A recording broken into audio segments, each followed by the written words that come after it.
T'as déjà eu cette impression que ton job ne faisait plus sens? Avoir l'envie de revenir à quelque chose de plus concret, plus enraciné? Cécile Guinaud a fait ce saut. De chimiste à artisane savonnière, elle a posé ses valises et ses huiles essentielles dans un coin du Morbihan pour créer avec son compagnon une savonnerie à leur image, engagée, locale et exigeante. Dans cet épisode, on parle de reconversion professionnelle, bien sûr, mais également de fabrication artisanale, de galères administratives et d'ouverture de boutiques en plein Covid, et tout ce que ça implique de se lancer ici en Bretagne quand on veut entreprendre autrement. Bienvenue sur les Queens du Biz, le podcast qui célèbre les femmes entrepreneurs de Bretagne. Je suis Virginie, je suis ton hôte et je suis passionnée par l'entrepreneuriat et la richesse des talents féminins bretons. Ici, toutes les 2 semaines, je vais mettre à l'honneur une femme qui va pouvoir venir partager son parcours, mais également venir diffuser son message. Prête pour l'épisode du jour ? C'est parti ! Salut Cécile, bienvenue sur le podcast des Queens du Biz. Comment ça va aujourd'hui ? Bah écoute, ça va, ça va. On n'a pas de pluie aujourd'hui.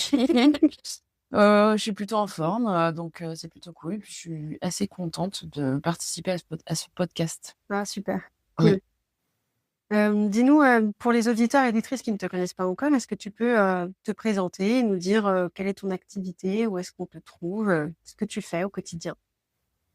Alors, je m'appelle Cécile Guinaud, je suis savonnière en Bon depuis 2020. J'ai créé mon entreprise avec mon compagnon. Donc c'est une petite savonnerie artisanale dans laquelle nous faisons tout à la main, en saponification à froid, uniquement avec des ingrédients naturels et bio le plus possible. Voilà, donc on a une petite boutique et un atelier de fabrication. Donc tout est fait chez nous. Grosso modo, voilà un peu l'idée. Donc, une savonnerie artisanale créée depuis 5 ans. Ok. Tu as précisé du coup saponification à froid. Ça veut dire qu'il existe une autre forme de saponification que vous n'avez pas choisi de faire ? Ouais. Il existe la saponification à chaud ou dite au chaudron, qui est, c'est la saponification qui est utilisée par exemple dans la savonnerie de Marseille, où là la pâte à savon est chauffée à haute température pendant plusieurs jours. Et ensuite, cette pâte, elle est rincée à l'eau salée. Donc déjà, la chaleur va détruire les huiles, qui sont une partie des huiles, et surtout les propriétés intéressantes des huiles qui sont dans le savon. Et le fait de rincer la pâte à savon donc, va permettre de récupérer la glycérine qui est naturellement produite, qui ensuite sera réintroduite en petite quantité dans le savon. L'autre partie sera valorisée pour la cosmétique, donc vendue plus cher. Et cette eau salée, en fait, elle crée un effluent qui est néfaste pour l'environnement. Ok. Donc ça fait des savons qui sont globalement beaucoup plus durs, qui vont avoir une durée de vie assez longue, mais c'est moins intéressant pour la peau et c'est plus impactant sur le plan environnemental. Et donc c'est pour cette raison que vous avez choisi la Ouais. saponification à froid. Ouais, à froid. Alors en plus, c'est pas complètement vrai parce qu'en réalité, si on veut être précis, c'est une saponification à basse température. Parce qu'on chauffe nos huiles à 30-40 degrés maximum quand on a des beurres. Ok. Mais le savon, alors la saponification, la réaction chimique, va être dite exothermique, c'est-à-dire qu'en fait, elle va libérer de la chaleur Ok. au fur et à mesure du processus. Et donc, la pâte à savon, dans son moule, va monter à, pour certains modèles, chez nous, ça va monter à 70 degrés max. Voilà. Ok. Et du coup, vous avez volontairement choisi ce mode de fabrication pour les valeurs environnementales ? Oui, c'est ça, parce qu'en fait, on consomme peu d'eau, peu d'électricité. On respecte les propriétés des huiles qui sont dans le savon, et notamment celles qui sont dans le surgras. Donc le surgras, c'est ultra intéressant parce que c'est la petite quantité de gras en fait qui va être dans le savon et qui va pouvoir se déposer sur la peau pendant la douche. Et donc on a un savon quasiment de soin qui va permettre de nourrir le film hydrolipidique de la peau. Et ensuite, donc on a un impact très limité sur l'environnement du fait qu'on utilise peu d'eau et d'électricité. Et en contrepartie, donc la contrainte, elle est pour nous, c'est qu'on a un temps de séchage qui est très long, donc de 5 à 8 semaines, on va dire, en fonction des modèles, des recettes et des formes de savon.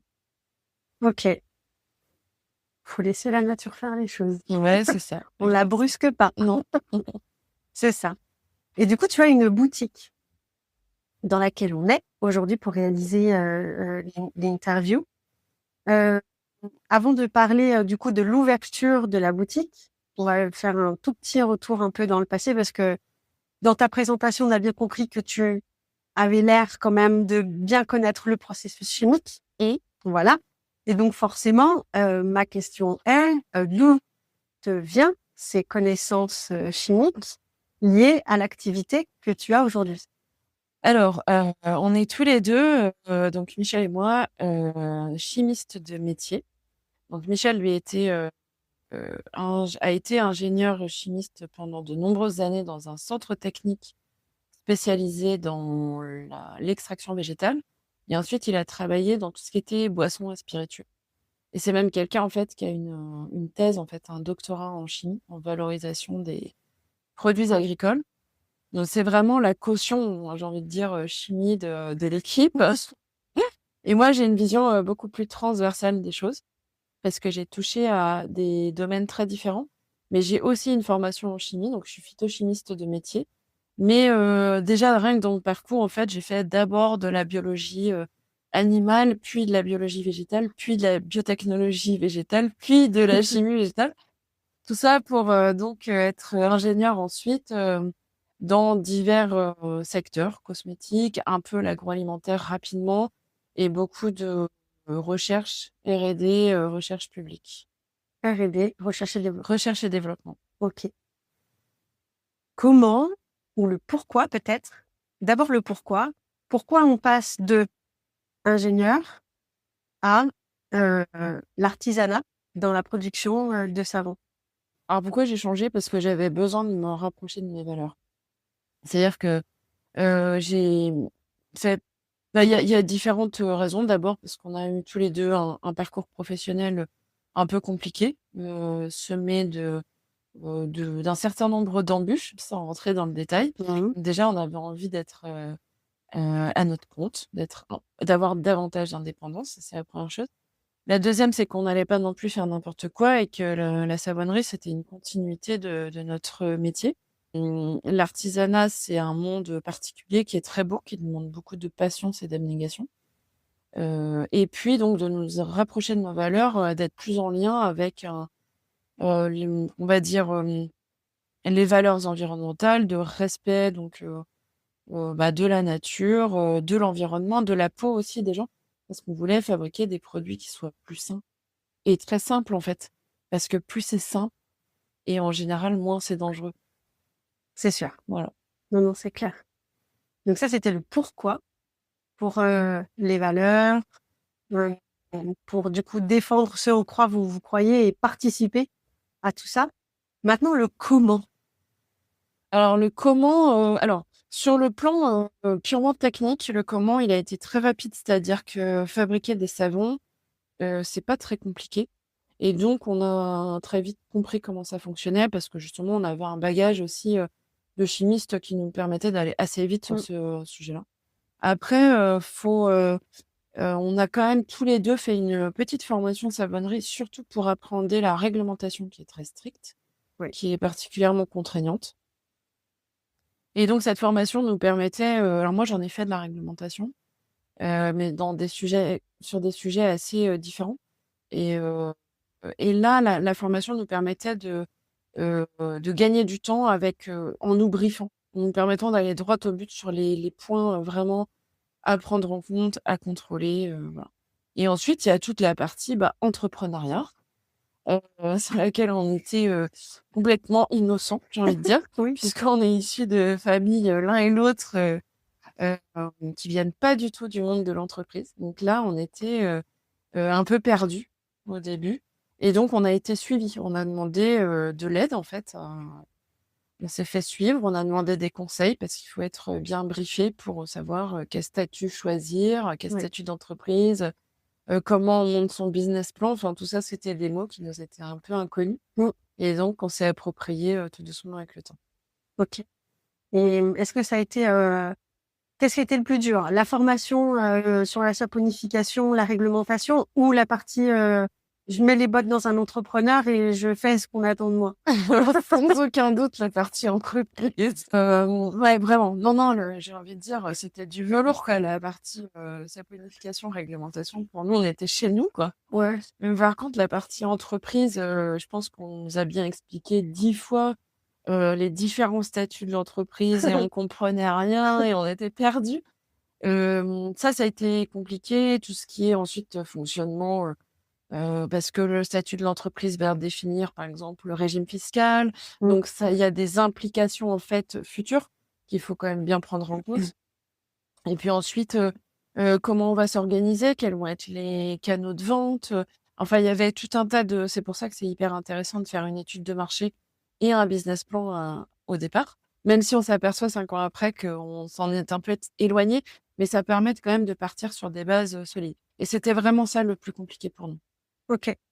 Et du coup, on vous a recommandé d'aller vous faire accompagner par telle ou telle structure ou c'est vous qui avez, cherché, des informations et êtes allés frapper à la première porte en fait, Alors on nous a recommandé, un certain nombre de structures, dont une que je ne citerai pas, qui nous a suivis dans un premier temps, mais de façon assez lamentable. D'accord, Donc on s'est ça arrive. approché, qui nous a envoyés franchement droit dans le mur. Et ensuite, Michel, avait assisté à une conférence, sur, la comptabilité et a rencontré, cette personne, ce monsieur qui faisait cette conférence et qui aidait justement, les, futurs entrepreneurs à se lancer, à monter leur business plan et cetera. Et donc c'est lui qui nous a aidés, qui nous a rassurés, qui nous a cadrés, et qui nous a donné aussi des contacts. Donc qui a partagé son réseau pour nous dire: «Voilà, vous avez besoin de graphistes, allez voir telle, telle, telle personne. Vous avez besoin de vous assurer, vous pouvez aller voir telle, telle, telle personne» et cetera. Et donc nous, ça nous a fait gagner du temps et ça nous a rassurés parce qu'on s'est dit: «Bon, bah, lui, il les connaît, donc Oui. nous envoie pas vers n'importe qui». Mmh. Ouais. C'est le réseau qui, à ton avis, a fait que, vous avez gagné, du coup, beaucoup plus de temps dans le développement? Ouais, complètement. Ouais. Parce qu'en fait, on avait quand même travaillé sur notre projet, donc on avait avancé sur un certain nombre de points, mais il y avait encore beaucoup de flou. Lui nous a incité, vraiment à lancer une étude de marché. Donc ça, c'est quelque chose qu'on a fait, donc on a pour savoir un peu quels étaient les savonniers, les concurrences, de quel type, où se trouvaient les gens, quels seraient les canaux de distribution, quelle serait notre cible. Et on a eu c'était bien parce qu'on a à peu près 150 personnes qui ont répondu à notre étude de marché. Donc c'était super intéressant et ouais, ça nous a permis de gagner du temps, d'éviter un certain nombre d'écueils. On les évite pas tous, mais on en évite quelques-uns et puis d'être, vraiment rassuré. Je pense que ça, c'est important parce que quand on démarre, quand on va sur un terrain qu'on connaît pas, c'est un peu comme si on marchait dans l'obscurité. Où, vous avez suivi, le pas à pas de ce qui était, demandé et vous voici, à rechercher une boutique. Ouais, alors, alors Attention, faut pas la boutique, c'est votre boutique. Je pense c'est que ça a dû être un sacré parcours ça. alors en fait, bon, il se trouve qu'on a démarré, on était dans les starting blocks en février 2020 et donc je pense que 2020 a été une année marquante pour tout le monde. Puisque 3 mois plus tard, 2 mois plus tard, Non, le 17 mars, ah très oui, c'est ça. exactement, Ouais, exact. c'était le premier confinement. On ne savait pas ce que c'était encore et donc on s'est retrouvés, à monter notre projet, on a quasiment tout fait en visio à l'époque. Ouais. Donc on avait fini, notre suivi donc avec, cette personne-là qui nous avait aidés. On a contacté, une personne pour le site internet, des graphistes, des personnes pour les assurances. Enfin, on a fait tout ça en échange par internet parce qu'en plus on ne pouvait pas se déplacer et que tout le monde était coincé chez soi Mmh. et donc on cherchait à la base, on cherchait un atelier et il y avait très peu de choses. Les annonces immobilières étaient pas ouvertes et je suis tombée une première fois sur cette annonce, l'annonce du local. Et il était très cher, donc je l'avais pas contacté et il se trouve que cette annonce, je l'ai revue, 1 mois et demi plus tard sur un autre site moins cher. Là, j'ai contacté, donc c'était une communauté de communes qui m'a dit: «Ouais, ouais, il est disponible». Ça faisait un bout de temps qu'il était disponible et quand on l'a visité, on s'est dit: «Bah, c'est super parce qu'on a un atelier, mais on a une vitrine». Ouais. Et du coup, on va pouvoir faire une petite partie boutique, on va exploiter cette vitrine. Et c'est comme ça qu'on a trouvé donc notre local à Ambon avec notre petite partie boutique qui est petite, qui fait 8 mètres carrés, mais qui nous permet de vendre en direct notre production. Super. Et c'est parti. Et c'est parti, alors pas tout de suite parce qu'on a créé l'entreprise en mai 2020 et la boutique, donc il a fallu qu'on récupère le local parce que bon, c'était encore une période où c'était compliqué d'avoir les clés, de faire des visites, etc. On a récupéré les clés, ensuite on a fait quelques aménagements. Et puis, il fallait qu'on ait créé nos recettes à l'endroit où on se trouvait. Donc il y avait une espèce de jeu un petit peu de taquin, par quand on commence et il fallait comme ça avancer en pas à pas. Et donc la boutique a été réellement ouverte, coup de chance, le 26 octobre, 3 jours avant le deuxième confinement. C'est beau d'avoir des projets. Le fait d'avoir des projets comme ça, tu te lances, mais tu sais jamais de quoi sera fait demain, n'est-ce pas? Non, là je pense qu'on a démarré quand même sur les chapeaux de roue, donc on attend à un moment donné un peu plus de sérénité. Vous auriez très bien pu choisir de vous lancer sous une autre forme que l'artisanat pour pouvoir appuyer vos valeurs. Qu'est-ce qui vous portait davantage dans cette forme d'entreprise, l'artisanat? On avait un peu naïvement l'idée de la slow life, ce qui est en fin de compte pas du tout le cas. Mais en tout cas, du travail bien fait, du temps qu'il faut pour faire les choses. C'est comme quand on veut faire un bon pain. Il faut du temps, on peut booster artificiellement la fermentation, mais à la fin, le produit est pas bon. C'est un peu pareil pour les savons. Pour certaines choses, il faut du temps euh, qu'aucun artifice technologique ne peut vraiment remplacer. Et donc, on était un peu dans cette idée de on va faire les choses avec nos mains, on va les fabriquer et on va prendre le temps de les fabriquer, d'expliquer ensuite notre produit, de le présenter, etc. Donc ça, c'était vraiment ce côté, on revient aussi parce qu'en fait, l'artisanat, c'est de façon un peu, comment dire? On revient à des bases, je trouve, de la vie humaine, quoi. L'artisanat, ça a toujours existé et je pense que ça existera toujours. Il y a des choses qui peuvent pas être remplacées. On remplace pas quelqu'un pour fabriquer un bouquet de fleurs. Non. C'est sûr. Pas encore. Mais ce Non, sera mais jamais aussi bien fait. Parce qu'on y met son âme aussi. On y met son cœur, on y met sa passion. On investit beaucoup de choses, quoi. C'est pas qu'un savon, en fait. Il y a tout ce qu'on met dedans, quoi. Tout le temps, toute l'énergie, il y a tout ça aussi qu'on met dedans. Je pense que, en fait, il y a des gens qui le perçoivent plus ou moins clairement. Mais je pense qu'il y a des gens qui perçoivent qu'il y a tout ça, en fait, dedans aussi. Dans tous les produits artisanaux. Ça vaut pas que pour nous. moi, je trouve que l'artisanat, c'est quelque chose du coup qui a un fort impact sur le quotidien des gens quand on fait appel à des artisans, parce que ça change la vie des gens, peu importe le domaine dans lequel on fait appel, peu importe la spécialité. Mais pour autant, je trouve que les artisans sont très discrets sur leur communication. Je trouve que, alors que quand tu vois des prestataires de services dans le digital, ça crie haut, fort, à tout va, etc. Et les artisans, ils restent vraiment, je trouve, tapis dans l'ombre et ils sont pas suffisamment mis en lumière par rapport à l'activité avec l'impact aussi puissant qu'ils ont sur le quotidien et l'accompagnement des gens dans leur vie. On est discret, mais surtout on n'est pas très bon. C'est vrai que c'est pas. En fait, on n'a pas l'habitude de se mettre en lumière. Je pense que ça vaut pour beaucoup d'artisans. Ça vaut pour la branche en fait professionnelle, ce secteur professionnel. Nous, c'est aussi lié à nous. On était dans des labos, derrière nos machines, et on a, je pense, autant détesté l'un que l'autre faire des présentations en public. Moi, c'était ma hantise. Je détestais ça. Donc c'est pas quelque chose de naturel chez nous, de dîner. Et pourtant, effectivement, je pense que certains font de l'esbrouf, on peut dire, hein. Par moment, il y en a qui seraient capables de nous vendre du sable dans le désert.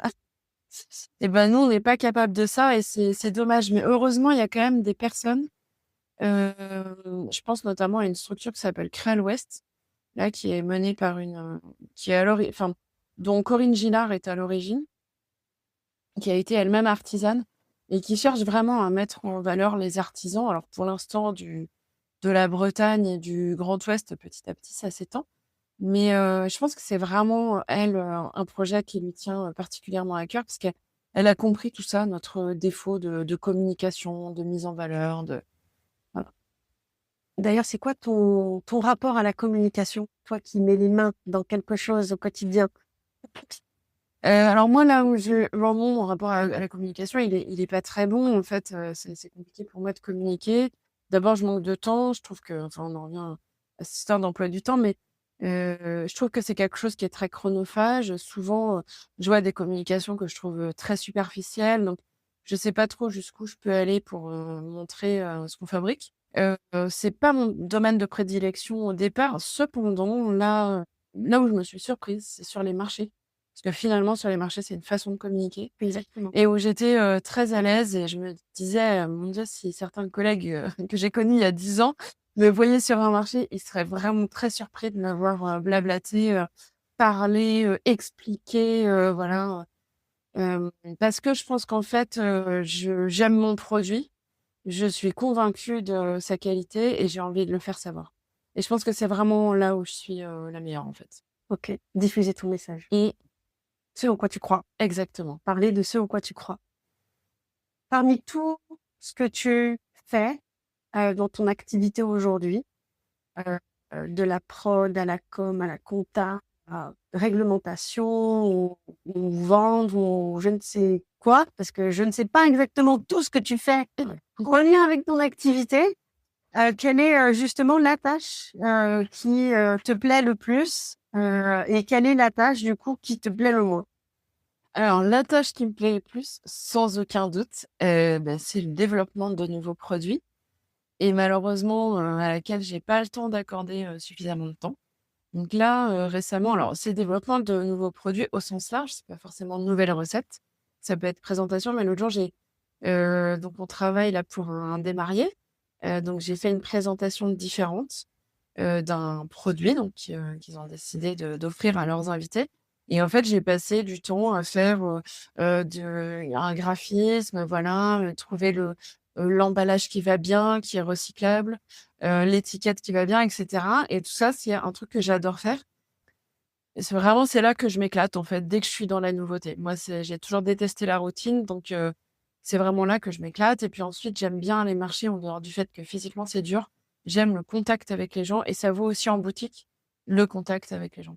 Et ce que j'aime le moins, c'est, alors pas la compta, contrairement à beaucoup de gens, en fait, moi j'aime bien me réfugier dans les chiffres de temps en temps et faire tourner mes chiffres dans des tableaux Excel. C'est pas un truc qui m'angoisse du tout.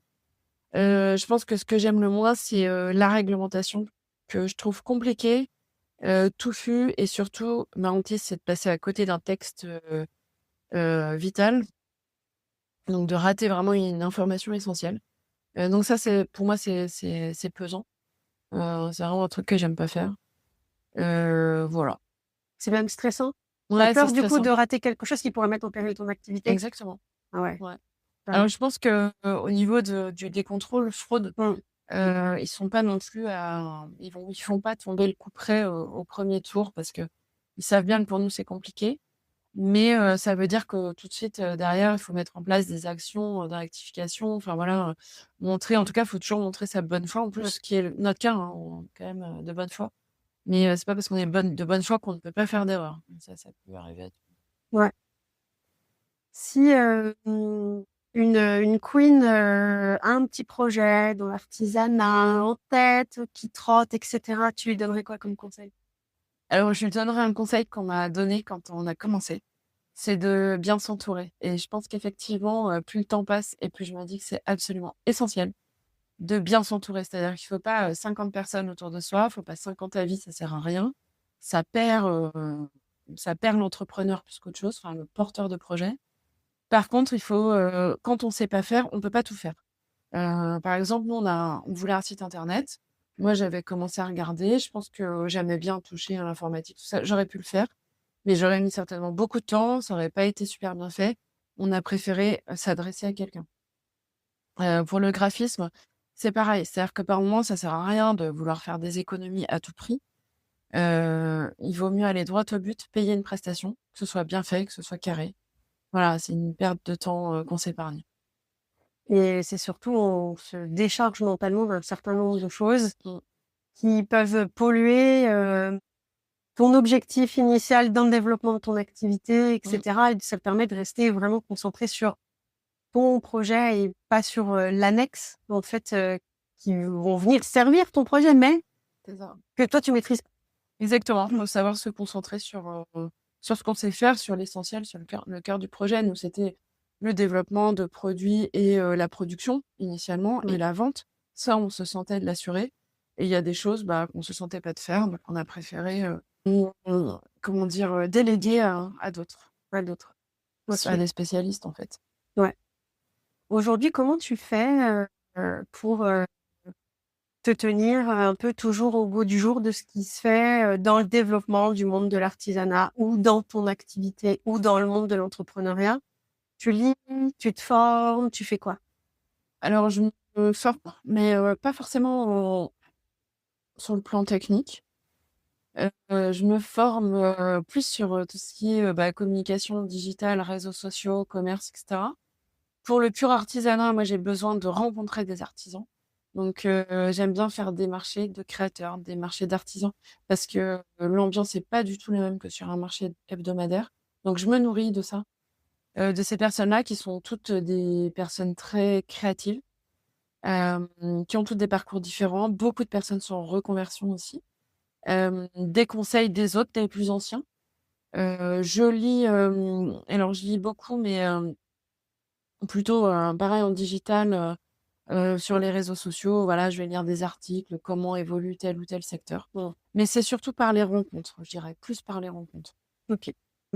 Là, aujourd'hui, où est-ce qu'on peut te retrouver? Mmh. Comment on peut te contacter? Si on veut venir à toi, on fait comment? Alors, d'abord, vous êtes les bienvenus. Donc vous pouvez nous retrouver en boutique, donc ou moi ou Michel et surtout les savons et les shampoings et et les autres produits, en boutique aux 5 grandes rues à Ambon dans le Morbihan. Sur notre site internet www.agocosmétique.com, sur les marchés, durant la belle période donc de avril à septembre. Donc c'est varié mais c'est varié, c'est variable. Donc c'est surtout Damgand, ça va être un peu la presqu'île de Ruisse, Saint-Gildas, et puis j'essaie de faire des choses un peu ponctuelles du côté de, par exemple, de Ploërmel ou de Questembert, parce que j'aime bien aller à Questembert. Chez un certain nombre de distributeurs. Donc on a, des points de revente et ça, c'est noté sur le site. En fait, tous nos Mmh. points de vente sont actualisés régulièrement et c'est déjà pas mal. Ouais, Je pense que ça fait déjà ça rayonne pas mal déjà, 4. je trouve. Ouais, et C'est pas sur mal Instagram et sur les réseaux sociaux, et bien sur les sûr. réseaux sociaux, bien sûr. Ouais. Super. Bah, écoute, Cécile, là, on est arrivé du coup à la fin de l'interview et je voulais te remercier d'avoir, partagé ton expérience dans cet univers, dans cet, bel univers de l'artisanat et d'avoir partagé tes valeurs, et le pourquoi, du coup, tu as changé, et pourquoi tu vis de cette activité aujourd'hui. Donc merci beaucoup à toi. Merci à toi d'avoir pris le temps parce que ça prend du temps quand même de faire tout ça. Mais moi, je trouve ça toujours passionnant de découvrir un peu le pourquoi derrière, et cetera. Donc moi, je suis ravie d'avoir entendu, du coup, ton parcours et d'avoir découvert un petit peu, cet univers. Et puis, les queens, rendez-vous au prochain épisode. À plus tard.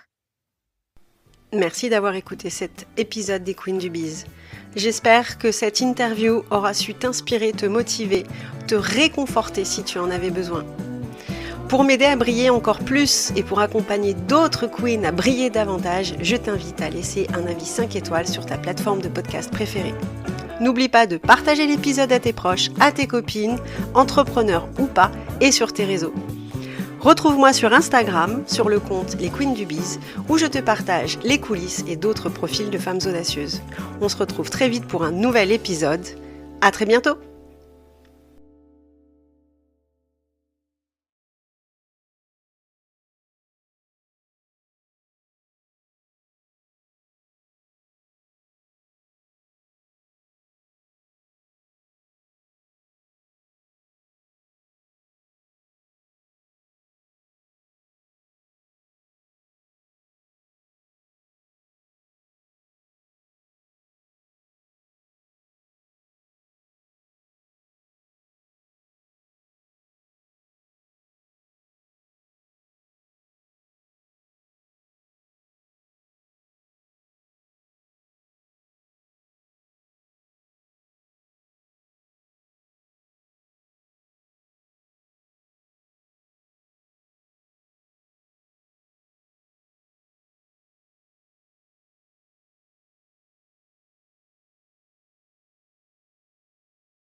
Et si tu avais l'envie un jour